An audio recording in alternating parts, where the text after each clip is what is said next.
बच्चों, मैं doctor Manish Kumar Mishra. Online class में बच्चों आप सभी का स्वागत है। मन लगाकर पढ़िए आप लोग। पिछले दिनों मैंने जो वीडियो दिए थे उसमें आप फर्स्ट चैप्टर क्लास 10th का फर्स्ट चैप्टर पूरा मैंने पढ़ाया था, उसको आप स्टडी कीजिए। आज मैं शुरू करने जा रहा हूँ क्लास 10th केमिस्ट्री का सेकेंड चैप्टर, अम्ल, क्षारक तथा लवण, एसिड्स, बेसेस एंड साल्ट्स। ठीक है बच्चों, तो जितने भी पदार्थ हैं उनको रासायनिक गुणों के आधार पर हम अम्ल में, क्षार में या लवण में, एसिड्स में, बेसेस में और साल्ट्स में क्लासिफाई करते हैं, वर्गीकृत करते हैं। जितने भी पदार्थ, जैसे हमारे जितने भी भोजन को पचाने वाले पाचक रस होते हैं वो अधिकांशतः मैक्सिमम जो होते हैं अम्लीय प्रवृत्ति के होते हैं। तो इस तरह से हम अम्ल, क्षार और लवण को परिभाषित करेंगे। क्या है अम्ल? तो बहुत पहले जो प्राचीन विचारधारा है, जो ओल्ड कॉन्सेप्ट है हमारा, उसके मुताबिक, उसके अनुसार जो है, according to old concept, acids जो होते हैं, अम्ल जो होते हैं, वो स्वाद में खट्टे होते हैं और नीले लिटमस को लाल कर देते हैं। एसिड्स आर दो सबस्टेंसेस विच टर्न ब्लू लिटमस रेड, और सॉर टेस्ट होता है, खट्टे स्वाद में होते हैं। ये अम्ल की प्राचीन परिभाषाएं, जिनके गुण, जिस गुणों के आधार पर हम कहते हैं कि ये पदार्थ जो है एसिड है, अम्ल। और इन्हीं रासायनिक कई रसायन, क्षार जो होते हैं, बेसेस जो होते हैं, वो स्वाद में क्या होते हैं? कड़वा होते हैं, कड़वे स्वाद के होते हैं, क्षार होते हैं। तो सबसे पहले हम अम्ल की बात करें तो अम्ल वे पदार्थ हैं जो स्वाद में खट्टे होते हैं और नीले लिटमस को लाल कर देते हैं। अब acids turn blue litmus red, याद रखिएगा। इसके बाद जो ओल्ड डेफिनेशन कहलाता है, जो पुरानी परिभाषाएं हैं अम्ल की, तो सबसे पहले हमारे आर्नियस साहब ने अम्ल को परिभाषित किया। कहा कि अम्ल वे पदार्थ हैं जो जलीय विलयन में, एक्वस सॉल्यूशन में H positive ion, hydrogen ion देते हैं। इसके अलावा कोई धनायन नहीं देते, याद रखिए, कोई कैटायन नहीं देते, कोई पॉजिटिव आयन नहीं देते। सिर्फ पॉजिटिव आयन के नाम पर कौन देते हैं? H पॉजिटिव देते हैं। According to Arrhenius, the acids are those substances which gives H positive ion in aqueous solution. Dissociate to gives, वियोजित होकर H पॉजिटिव आयन देते हैं, धनायन, हाइड्रोजन आयन देते हैं। ठीक है, इसको हम क्या करते हैं? अम्ल कहते हैं। जैसे हम उदाहरण के तौर पर कहें HCl, हाइड्रोक्लोरिक एसिड, HCl, अगर इसको हम पानी में डालते हैं, यह क्या देता है? H positive plus Cl negative. HNO3, H positive plus NO3 negative. देखिए, एक धनायन और एक ऋणायन, लेकिन धनायन में कौन रहेगा? सिर्फ H पॉजिटिव, इसके अतिरिक्त कोई धनायन नहीं रहेगा। ये सभी क्या है? आर्नियस साहब के अनुसार अम्ल।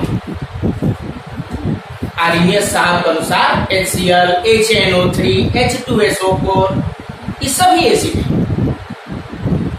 और अब हम बात करते हैं अम्ल के प्रकार, अम्लों के प्रकार, types of acid, types of acids, अम्लों के प्रकार। देखिए, अम्लों को दो भागों में बांटा गया है। दो प्रकार के अम्ल होते हैं। हम ये acids are of two types. Number 1 strong acids, प्रबल अम्ल, और दूसरे वीक एसिड्स, दुर्बल अम्ल। प्रबल अम्ल हम किसे कहेंगे? वे पदार्थ जो जलीय विलयन में पूर्ण आयनित हो जाए, कंप्लीटली डिसोसिएटेड हो जाए, कंप्लीटली आयनाइज हो जाए, उनको हम क्या कहते हैं? प्रबल अम्ल कहते हैं। जैसे HCl, HNO3, H2SO4, या ये कहें कि जितने भी मिनरल एसिड हैं, खनिज अम्ल हैं, उनको हम क्या करते हैं? प्रबल अम्ल कहते हैं। ये जलीय विलयन में पूर्णतः आयनित हो जाते हैं, कंप्लीट डिसोसिएट हो जाते हैं, इनको हम प्रबल अम्ल कहते हैं। और इनको हम मिनरल एसिड भी कहते हैं। क्यों? खनिजों से, खनिज अम्ल कहलाते हैं। ये खनिजों से प्राप्त, सब इसमें खनिज। और इसके बाद हम आ जाते हैं वीक एसिड्स, दुर्बल अम्ल। दुर्बल अम्ल हम किसे कहेंगे? ये देखिए लिविंग थिंग्स, जैसे सजीव, जीव जंतुओं, पेड़ पौधों से जो प्राप्त, सामान्यतः जो पेड़ पौधों और किससे प्राप्त होते हैं? जीव जंतुओं और पेड़ पौधों से। मतलब वे अम्ल जो जलीय विलयन में अपायनित होते हैं, और स्पाइसी तो देंगे, अपायनित होते हैं। संपूर्ण आयन नहीं होता, पूर्ण आयन नहीं होता, कंप्लीट एसोसिएटेड नहीं होते, अपायनित होते हैं, वे क्या कहलाते हैं? दुर्बल अम्ल। तो जितने भी मैक्सिमम देखिए सामान्यतः जितने कार्बनिक एसिड हैं, एसिटिक एसिड, फॉर्मिक एसिड या HCN भी है, हाइड्रोजन साइनाइड, तो वो भी दुर्बल अम्ल में आता है। तो दुर्बल अम्ल में कौन हो जाएगा आपका?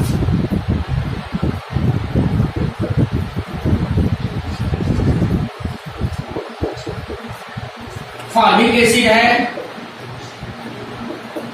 हाइड्रोजन साइनाइड, HCN, ये सब क्या है? दुर्बल अम्ल है। तो हमने क्या पढ़ा? अम्ल, अम्ल की परिभाषा। अम्ल की परिभाषा में जो ओल्ड डेफिनेशन, इसका पुराना कॉन्सेप्ट है आगे सामने, वे पदार्थ जो जलीय विलयन में H पॉजिटिव आयन देते हैं अम्ल कहलाते हैं। ज्यादा दें, कम दें, मतलब नहीं, ज्यादा देंगे कंप्लीट आयनाइज होंगे तो स्ट्रॉन्ग एसिड, और कम देंगे तो वीक एसिड।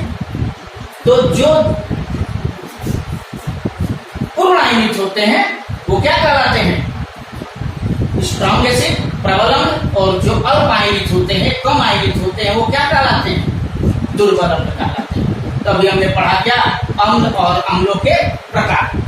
अब हम बात करते हैं अम्लों के भौतिक गुण, फिजिकल प्रॉपर्टीज ऑफ एसिड्स। क्या है भौतिक गुण?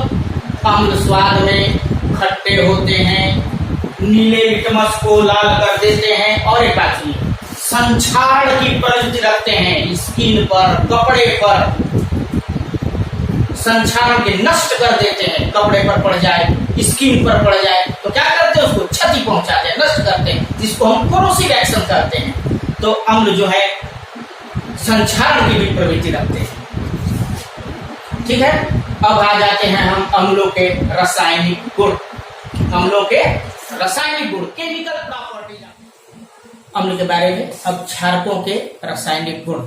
हाँ, एक बात आपको हम बता दें, देखिए अम्लों की जो परिभाषा में हमने बताया है कि अम्ल आयनित होकर या जलीय विलयन में H पॉजिटिव आयन देते हैं। तो H पॉजिटिव का आकार बहुत छोटा होता है और आवेश घनत्व ज्यादा होता है, जिसके कारण ये जल योजित होकर, जल योजित माने हाइड्रेटेड होकर वाटर के साथ क्या बना देते हैं? H positive plus H2O आयरो H3O positive hydronium ion, क्या कहलाते हैं? Hydronium ion. जो अम्ल जो होते हैं वह आयनित होकर H पॉजिटिव देते हैं, प्रबल हो दुर्बल हो इससे मतलब नहीं, कोई भी अम्ल हो, H पॉजिटिव देते हैं। और चूंकि H पॉजिटिव का आकार बहुत छोटा होता है, आवेश घनत्व ज्यादा हो जाता है, जिसके कारण वे जल के साथ हाइड्रोनियम आयन बनाते हैं। इस बात को याद रखिएगा, अम्ल का है। हाँ, अब हम आ जाते हैं अपने टॉपिक पे, अम्लों के रासायनिक गुण। क्या है अम्लों के रासायनिक गुण? सबसे पहले धातुओं से क्रिया, अम्लों की धातुओं से क्रिया। तो अम्ल जो होते हैं वो सक्रिय धातु, आप याद होगा पिछले चैप्टर में मैंने बताया था आपको, जो भी पिछला चैप्टर में पढ़ा केमिस्ट्री का फर्स्ट चैप्टर, उसमें सक्रियता श्रेणी आपने पढ़ा, धातुओं की सक्रियता श्रेणी को पढ़ाए थे। तो जो सक्रिय धातु है, सोडियम है, मैग्नीशियम है, तमाम है, तो सक्रिय धातुओं के साथ अम्ल क्रिया करके हाइड्रोजन गैस देते हैं। Acids react with active metals to form या to give out hydrogen gas. Okay, तो देखते हैं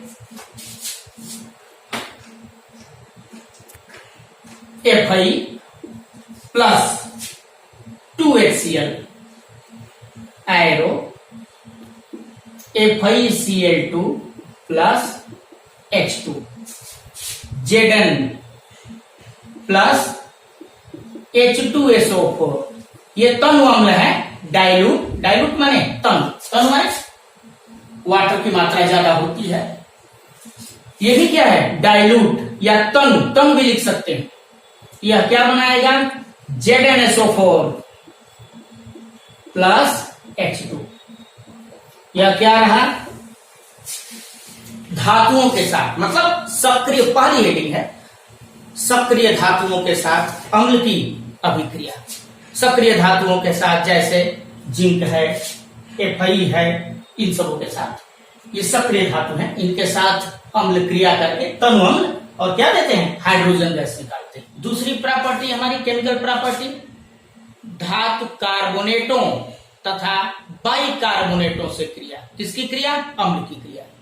तो अम्ल जो होते हैं, धातु कार्बोनेट हो या बाइकार्बोनेट हो, इनसे अभिक्रिया करके लवण बनाते हैं, जल बनाते हैं तथा कार्बन डाइऑक्साइड गैस रिलीज करते हैं।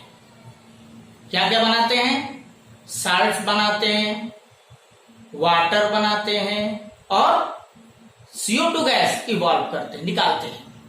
तो हम इसका भी एग्जाम्पल एक देख लें। पहले हम कार्बोनेट की बात करें, CaCO3 calcium carbonate plus 2HCl acid है, तो क्या बन जाएगा, CaCl2 plus H2O plus CO2, carbon dioxide gas निकल गया, ये CO2। अब हम एक बाइकार्बोनेट से रिएक्शन करा दें, तो HCO3 क्या है, ट्वाइस प्लस 2HCl एरो, साथ यही बनेगा, CaCl2 plus 2H2O plus 2CO2 बनेगा, ट्वाइस है ना, HCO3 ट्वाइस, तो 2CO2। तो ये क्या हमने बताया आपको, अम्ल की दूसरी प्रॉपर्टी कि एसिड्स जो होते हैं वो कार्बोनेट और बाइकार्बोनेट से रिएक्शन करके साल्ट बनाते हैं, वाटर बनाते हैं और CO2 गैस इवॉल्व करते हैं। नंबर 3, धातु ऑक्साइड के साथ क्रिया। धातु ऑक्साइड के साथ क्रिया, तो धातु ऑक्साइड के साथ क्रिया करके साल्ट बनाते हैं और जल बनाते हैं। तो देखिए एक एग्जांपल इसका भी देख लें।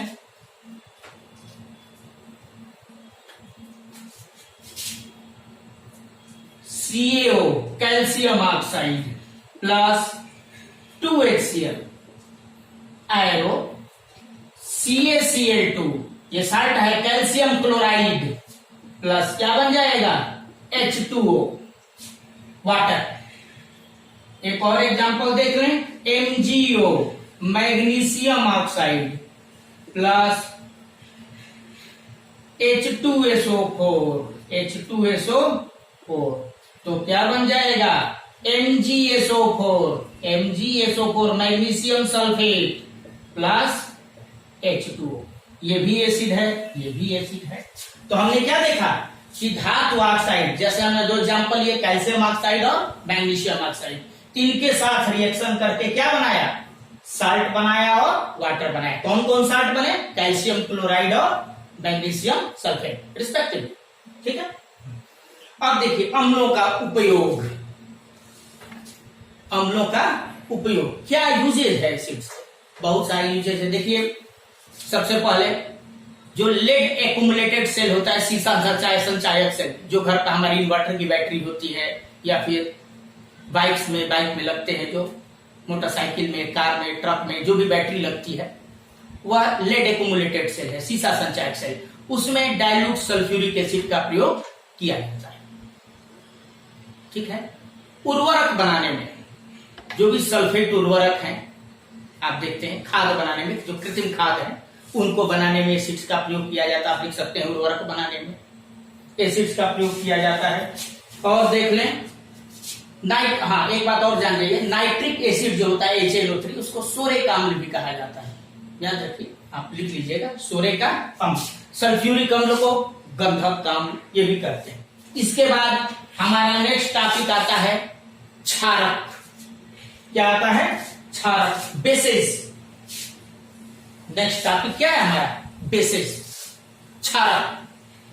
तो देखिए पुरानी परिभाषा गुणों के आधार पर जो इसकी बताई गई, इनका स्वाद टेस्ट जो होता है वह तीखा कड़वा होता है, पहले तीक्ष्ण होता है, और ये लाल लिटमस पत्र को, पेपर को, लाल लिटमस को नीला कर देते हैं, मतलब basis turn red litmus blue. जैसे हमने अम्ल का ओल्ड डिफिनेशन ग्रुप में आर्रीनियस कॉन्सेप्ट बताया, उसी तरह से क्षारक के बारे में भी आर्रीनियस ने अपना विचार दिया, परिभाषा दिया। क्या कहा कि वे पदार्थ जो जलीय विलयन में hydroxide ion OH negative ion देते हैं, इसके अलावा कोई निगेटिव आयन नहीं देते, क्या कहलाते हैं? बेसिस कहलाते हैं, क्षारक कहलाते हैं। और एक बात जान जाइए, जैसे NaOH, KOH तमाम है, NH4OH अमोनियम हाइड्रोक्साइड, ये क्या है? Sodium hydroxide, potassium hydroxide, ammonium hydroxide. देख लेते हैं इसको, NaOH आयरो, Na positive plus OH negative, ये हाइड्रोक्साइड है। किसी को भी हम आयनाइज करेंगे तो हाइड्रोक्साइड आयन मिलेगा। और जो भी क्षारक वाटर सॉल्युबल होते हैं, जल में विलेय होते हैं, उनको हम अल्कली कहते हैं। क्या कहते हैं? अल्कली कहते हैं। ठीक है, कौन? जो वाटर सॉल्युबल होते हैं, सबको नहीं। अल्कली कौन कहलाते हैं? वे क्षारक, वे बेसिस जो वाटर सॉल्युबल होते हैं, क्या कहलाते हैं? अल्कली कहलाते हैं। ठीक है, तो सभी क्षारक जो है अल्कली नहीं हुए, केवल कौन हुए? जो वाटर में सॉल्युबल होते हैं। तो जैसे हमने अम्ल में पढ़ा, उसी तरह से क्षार भी दो प्रकार के, स्ट्रॉन्ग बेस और वीक बेस, प्रबल क्षार और दुर्बल क्षार। तो वे क्षार जो जल में कंप्लीटली आयनाइज होकर, पूर्ण रूप से आयनित होकर OH निगेटिव आयन देते हैं, उन्हें हम प्रबल क्षार कहते हैं। जैसे NaOH, KOH, ये सभी क्या है? प्रबल क्षार है। दूसरी बात सुने, दुर्बल क्षार। दुर्बल क्षार हम किसे कहेंगे? वे क्षार जो जलीय विलयन में अल्प आयनित होकर, OH निगेटिव, OH निगेटिव तो देना ही देना है, लेकिन अल्प आयनित होते हैं। सबसे बढ़िया एग्जांपल कौन है हमारा? NH4OH, एक दुर्बल क्षार है। लेकिन NaOH, KOH ये क्या है? प्रबल क्षार है। तो आज हमने क्या पढ़ा? अम्ल पढ़ा, अम्ल के प्रकार पढ़ा, अम्ल के भौतिक और रासायनिक गुण पढ़ा, अम्लों का कुछ उपयोग बताया मैंने आपको, क्षारक का बेसिस को डिफाइन किया मैंने, परिभाषा बताया, और बेसिस के टाइप्स, प्रबल बेस मतलब प्रबल क्षार और दुर्बल क्षार, इनको मैंने परिभाषित किया। नेक्स्ट वीडियो में हम आते हैं फिर किसके साथ? क्षारों के भौतिक और रासायनिक गुण तथा साल्ट्स, लवण। नेक्स्ट वीडियो में हम